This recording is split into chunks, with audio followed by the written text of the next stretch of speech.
Module 4 is on structural timber products and whether or not the structural timber products comply and how we know that they comply. So that this is really important in ensuring that the final product, a house, is going to be fit for purpose. So compliance of structural timber means that the product complies with its product standard. So that the timber itself is produced to a product standard, and that product standard should be marked on the timber somewhere. And the stress grades are related to the properties, they are verified in manufacture, and they're stamped onto each piece of timber at least once. So that the grades are marked like this. The standard grades are MGP grades, which apply for softwoods. And then there are F grades that can apply to hardwoods or softwoods. A grades, which are for Victorian hardwoods. GL grades for glued laminated timber. And all of those grades are found in Australian standards. So that MGP 10 is the same grade for every single manufacturer. However, LVL is a bit different. There are no Australian standard grades for LVL. Each manufacturer has their own grade. And so this one here calls their product F17+. Someone else might call it E15. The properties of that particular product are properties that only belong to that manufacturer. Okay, all of these timber products are tested in manufacture, so that gone are the days where it comes out of the forest, it is sawn, loaded onto a truck and delivered into a job. So that these are manufactured products. The fact that they have structural properties means that there's quality control in the preparation of these particular elements. So sawn timber is this kind of stuff, and it's used for a lot of different structural applications in buildings. It could be used for both structural and architectural applications, in which case the grade mark may be a bit unsightly. Okay, so that for architectural applications, the builder may actually remove the grade mark so that it doesn't look unsightly on the inside of the building. Machine stress graded pine, this is a piece of machine stress graded pine. It's got a knot in it. Are knots necessarily bad? Knots are a fact of life with timber. When trees grow, they have branches and they help them grow, and those branches are incorporated into pieces of timber as knots. So most pieces of timber will have some knots in them. They're not necessarily bad. In the manufacture of the timber, they take account of these knots. They use the fact that it's got some knots in it in order to work out what its potential properties are. It is a high-tech process. Each piece of timber that is produced in mills in Australia generally has about 2 gigabytes of data on it. So that it's scanned, it's bent, it's x-rayed.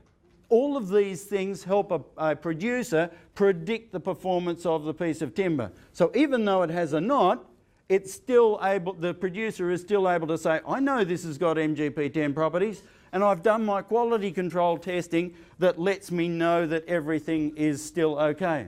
What about holes? A hole's bad. Really, this was once a knot, and it's just fallen out. So once that hole looked a bit like this knot. Okay, if that knot's okay, it would have been okay in this location as a knot. It's just fallen out and is now a hole. Okay, so that holes are still okay in pieces of timber. They are simply knots that have fallen out. And again, this is a piece of timber that has been marked with a stress grade. So in the manufacture of the timber, even though it's got a hole in it, the manufacturer was able to say, yep, even though it's got a hole, it's still got the properties that we need. And the electronics helps them do that. Visual stress grading is a different process. That relies on a person to look at the timber and apply a set of visual grading rules, and those visual grading rules could be applied by you as well. You can't do that with MGP. So you can't visually grade a piece of MGP, but you could visually grade a piece of F-graded timber because it would have been produced to one of these visually graded standards. Utility requirements. In the Australian standards, there are utility requirements that mean the timber has got appropriate straightness to be used in a job. Often a builder is going to be able to pull a little bit of a twist out or a little bit of a bow out of a piece of timber in a job, and those are recognised in the utility requirements. It is rare that once the building is finished that a utility problem is likely to raise a concern. The utility requirements are simply to enable the pieces of timber to be used in construction in the first place. If they've been able to use it in construction, then it's okay. Okay, so utility requirements are not often a problem in inspection of timber. LVL, laminated veneer lumber, is used for heavily loaded applications like heavily loaded trusses, strutting beams, some struts, underpillons, things that carry a reasonable amount of load. And the LVL grades, again, we're looking for AS 4357, which is the product standard. That'll be in the grade mark somewhere. And here you can see there's a different grade mark because it's a different manufacturer. He's linking to his own properties for his material. With LVL, it can really only be confirmed by looking at the grade mark. With MGP 10, you can only confirm the grade by looking at the grade mark. And again, Glulam. Glued laminated timber is fabricated timber product. It will have a grade mark on it somewhere, but because Glulam is often used as an architectural feature, so that it's both a structural product and an architectural product, we don't want that grade mark visible. So often the grade mark is on the upper edge of the Glulam where no one can see it, including the inspectors, righto? Because it'll have something else sitting on top of it. So it's often really difficult to track down the grade of a piece of Glulam. Plywood is used in some cases for structural bracing. It can be used for both structural and architectural applications, and structural plywood generally has a grade mark on the back of it as well. But again, if it's on the back, it'll be against the frame and it's going to often be very, very hard to see what that is. Okay, inspection.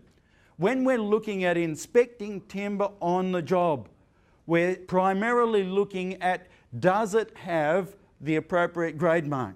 It can have knots, it can have holes, but it must have the appropriate grade mark. Now, when people are manufacturing 6 metre long pieces of timber, there will be one grade mark. There is a requirement, there's one grade mark on that 6 metre length. If it's then cut up into smaller pieces, there might be quite a few pieces in the job that do not have grade marks. So that we need to think, okay, I can see pieces of timber up there that don't have grade marks. They may have been cut from a piece of timber that did have a grade mark on it somewhere, so you have to do some sleuthing and look round for other pieces of timber in the same job that do have grade marks. If there are grade marks missing off some pieces of timber, look for other pieces of timber in the roof that do have grade marks on them. If no grade marks are visible on any piece at all, so you're looking at only timber that has no grade marks on it, then you've got to ask the question, okay, do you have a certificate or something that will let me know what the grade of timber in this particular roof is? But otherwise, we have to extrapolate from the pieces of timber that we can see. Now, there are a couple of pieces of timber in buildings that don't need a grade mark, that aren't graded. What are they? Noggings are one. So noggings don't have to be stress graded timber, so don't worry if you can't see a grade mark on a nogging, or if the nogging is showing up as being non-structural timber. That's quite okay.